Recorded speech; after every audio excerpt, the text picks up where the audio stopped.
So mga kaibigan, simulan ho natin dito ang Gilas Pilipinas natin bago sa February window sa FIBA Asia Qualifiers 2025 ay lalaban muna sa tatlong teams sa second Doha International Cup mga kaibigan.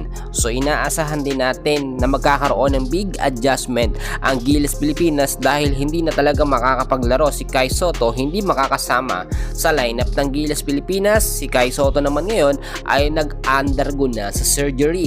Bago ho natin yan ipagpatuloy kaibigan ko, huwag niyo po munang kakalimutan na i-like at i-subscribe ang ating channel. Maraming salamat po. Well mga kaibigan, alam naman natin na napaghandaan na ito ni Coach Tim Con. Meron ho siyang plan B na tinatawag in case nga po sa mga player na hindi makakapaglaro. At isa na nga po dyan ang pinaka ating center big man na si Kai Sotto, which is alam naman natin sobrang laking factor at kawalan ni Kai sa lineup ho ng Gilas Pilipinas. Lalo na ang magiging laban ng Gilas Pilipinas sa Doha International Cup. Una nilang makakalaban mga kaibigan si February 15, Sabado ho yan, ay ang bansang Qatar, no?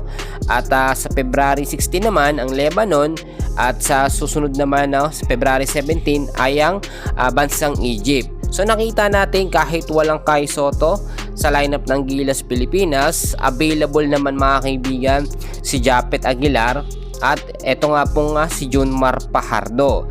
Si AJ Edo rin mga kaibigan available at makakapaglaro na. So kahit sinasabi natin na walang magdodomina sa ilalim, eto si Japet Aguilar naman talaga ang ipinalit dito kay Kai Sotto. Pero wag na ho nating pagkumparahin yung kalidad ng dalawang player dahil magkaiba naman talaga sila. May abilidad, eto nga pong si Japet Aguilar na wala si Kai Sotto, meron si Kai Sotto na wala ito si Japet. Pareha silang big man ng Gilas Pilipinas at siya po ang pinalit nitong si Coach Tim Con.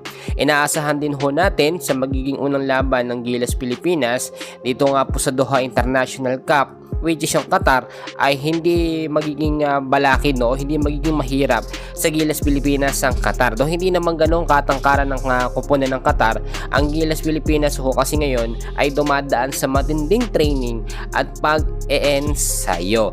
Alam natin mga kaibigan na ngayon ay napakalaki ng mawawala kay Kai Sotto dahil nga po hindi siya makakapaglaro sa Gilas Pilipinas. Bakit ko nasabi mga kaibigan?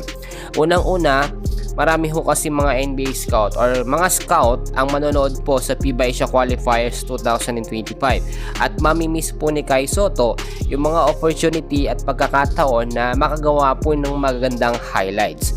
So yung dream na NBA ni Kai, nandyan lang naman yan, hindi natin sinasarado, sinasabi na wala na, totally wala na, hindi po ganon.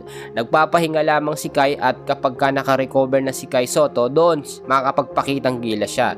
May mga NBA player naman mga kaibigan na nai-injured din, alam naman natin yan, kahit nga po sa Lakers mga kaibigan, si Christian Wood, ang tagal din na wala, nakita natin. Example ko lang ho yun, ang ating pambato pa kaya na si Kai Sotto talagang 7'3", 7-footer yan, napakatangkad niyan mga kaibigan.